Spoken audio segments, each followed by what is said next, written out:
If you've always felt like something is missing from your Bible, don't worry, you're not alone. Deep down, many people feel this twinge of curiosity, almost like when we realize that someone went through that old family closet and took out exactly what mattered most.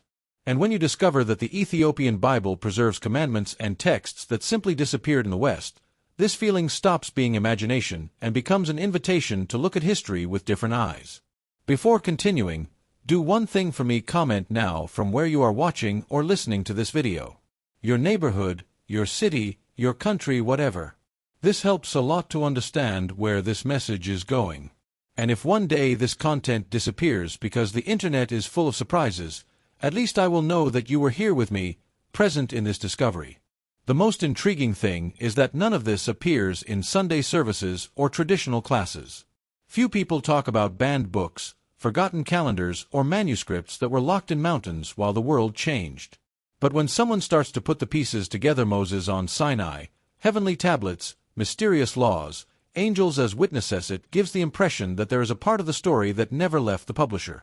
And the question remains, why? Perhaps you are here precisely because you feel that there is something beyond the abridged versions we usually receive. Maybe it's because he always suspected that the ancient faith had more layers than the councils allowed to show. Or maybe it's just that healthy curiosity that every seeker has when they realize that there is a celestial archive that no one talks about. Whatever the reason, this is the right place to understand how Ethiopia became the keeper of commandments that the rest of the world forgot or tried to forget. Brace yourself, because each topic below acts as an open door to something deeper. It's not about doubting your Bible, but about seeing what was left out, what was hidden, and what survived thanks to monks who never gave in to pressure from the empire. And as these pieces begin to fall into place, you realize that your spiritual story may be bigger than you imagined. Ethiopia always seems like that mysterious aunt in the family who keeps a trunk locked in her room and says that one day you will understand. However, in this case, the chest has a direct relationship with Moses and Sinai, lost commandments and traditions that remained intact while the rest of the world was lost in conflicts and councils. In isolated monasteries, monks treat the Ethiopian Bible as a living treasure, preserved far from any outside influence. It is curious to see how these places function almost like spiritual fortresses, where manuscripts have been protected for centuries, some say by divine order. If you've ever thought about exploring ancient texts, Ethiopia would be the treasure map. There, what we call a hidden biblical archive is not legend, it is routine. And it is precisely in this isolation that the story begins to take on a tone of revelation, paving the way for everything that comes ahead. The Ethiopian Bible is almost like that extended edition of a movie that only the most passionate fans know about, except, in this case, we are talking about scriptures that shaped entire civilizations. While the West reduced the canon through councils and political disputes, the Ethiopians preserved 81 books, including texts that suggest additional revelations given to Moses at Sinai but which disappeared from the Roman world. It's as if an important piece of the puzzle was left out by the story's editors.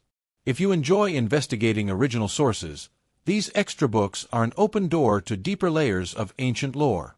We find excerpts there that seem to fill in gaps that have always bothered scholars, almost like looking at the Mosaic Law hidden behind the official version. And the most interesting thing is that the very notion of lost commandments begins to take shape when we realize what is present in Ethiopia and absent in the rest of the Christian world.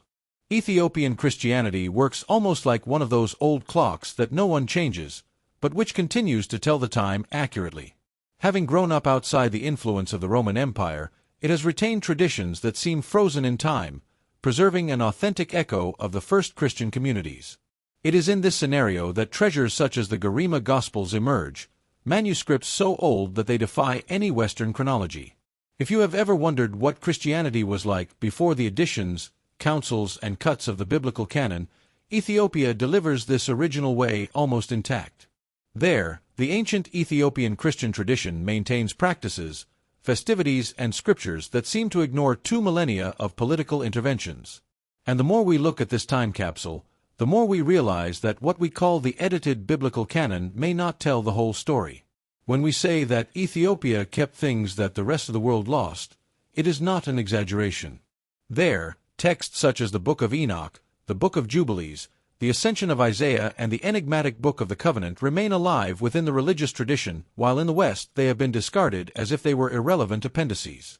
But these books are not leftovers, they are in-depth descriptions of what Moses would have received on the heavenly tablets in addition to the famous 10 Commandments. For those who like to understand the background of the Scriptures, diving into these texts is like opening a source code that has always been locked. They talk about ancient genealogies, sacred calendars, hidden Mosaic laws, and even heavenly guidance that shaped the lives of the people of Israel. And as you read, it's hard not to think, if all of this was preserved only in Ethiopia, what else was lost along the way?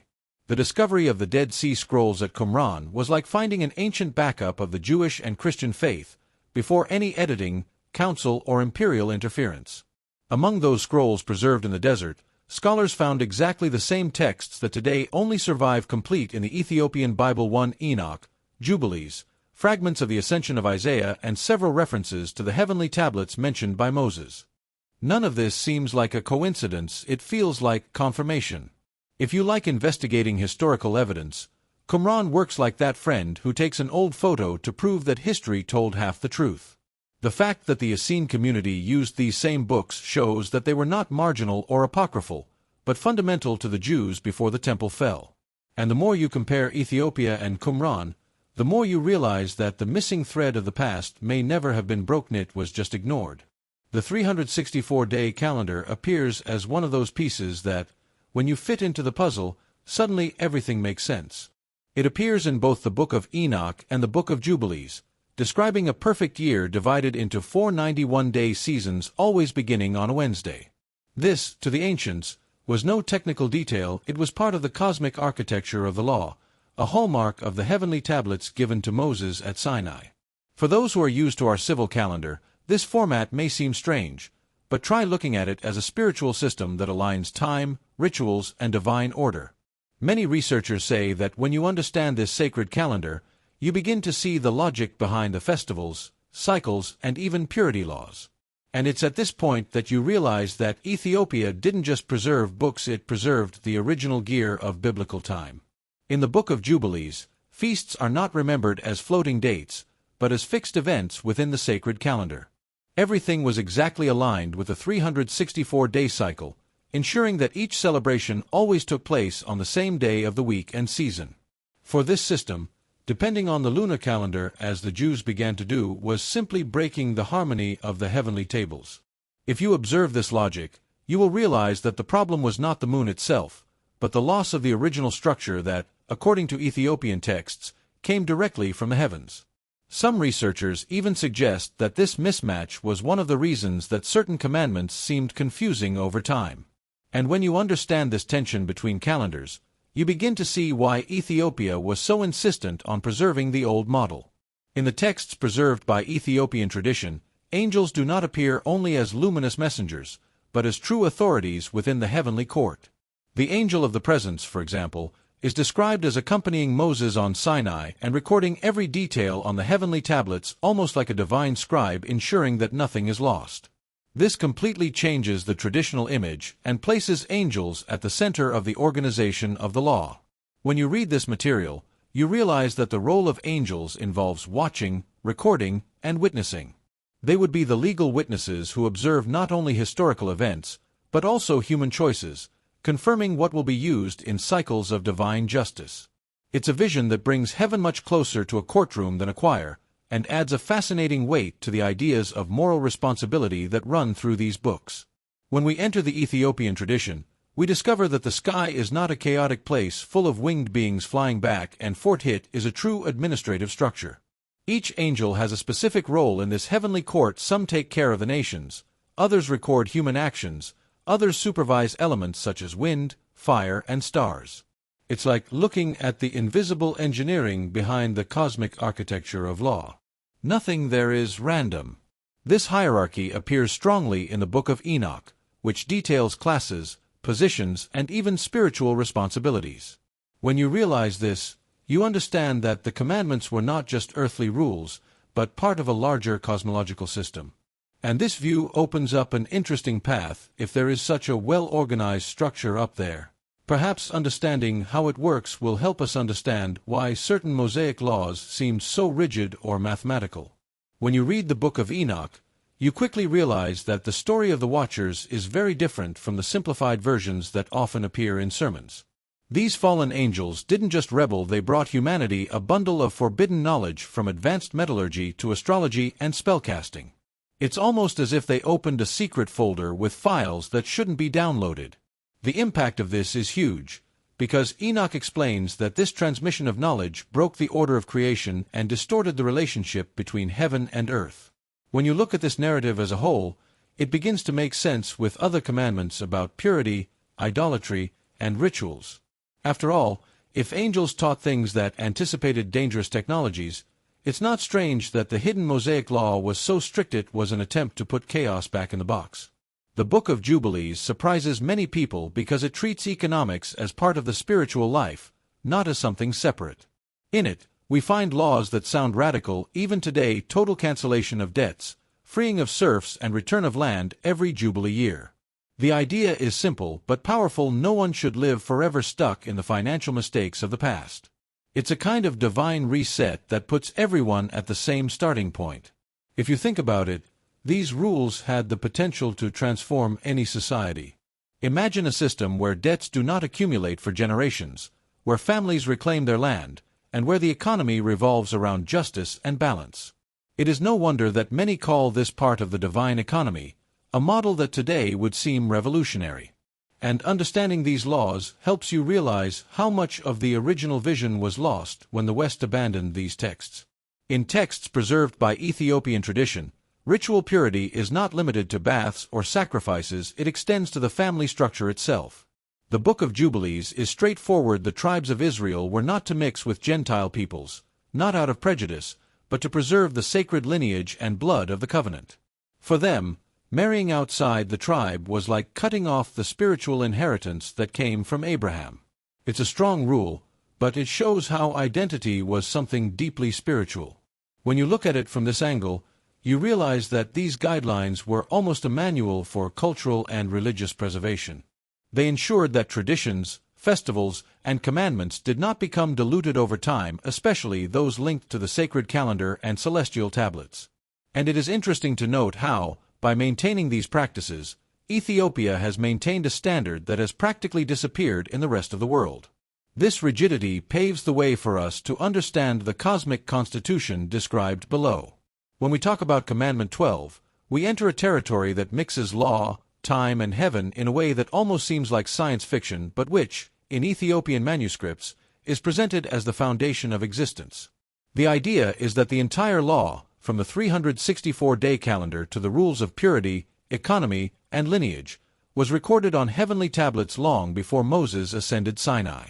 It is as if the Torah were a digital copy of an invisible constitution that organizes creation.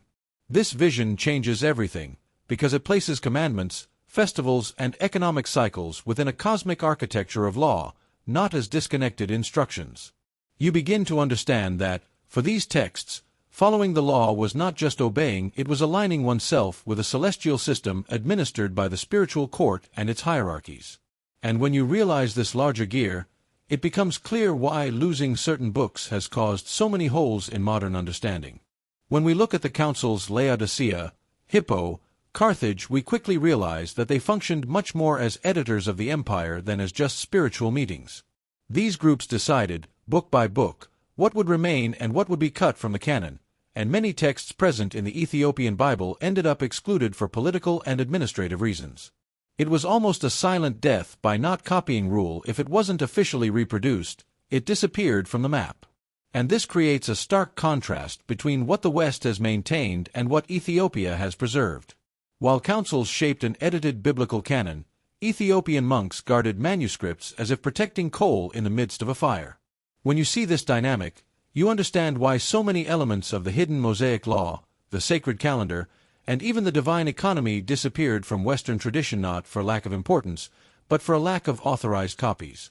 One of the most intriguing points of this entire journey is discovering that between 85 and 90 of Ethiopian manuscripts have never been translated, not into English, not into Latin, not into Greek.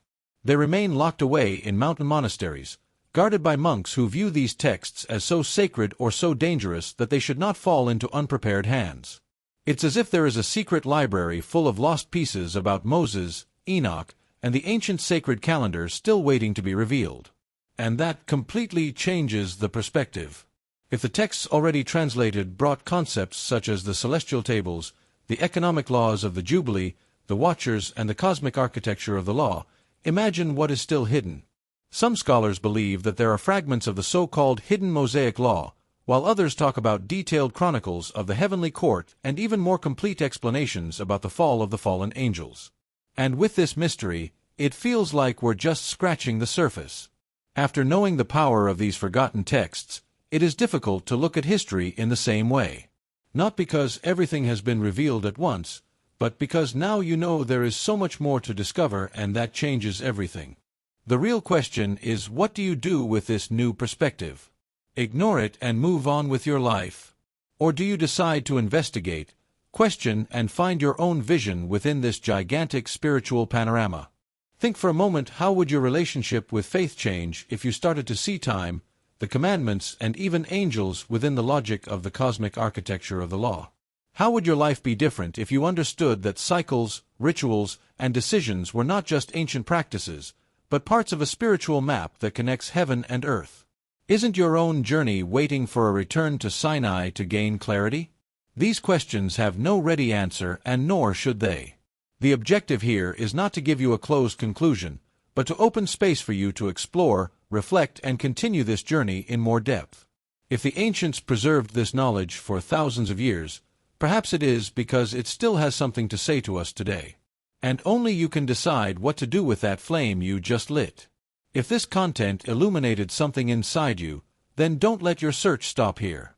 Subscribe to the channel, turn on notifications, and come with me to explore more of these mysteries that have been hidden for centuries. The journey is just beginning, and the next step may reveal something you never imagined.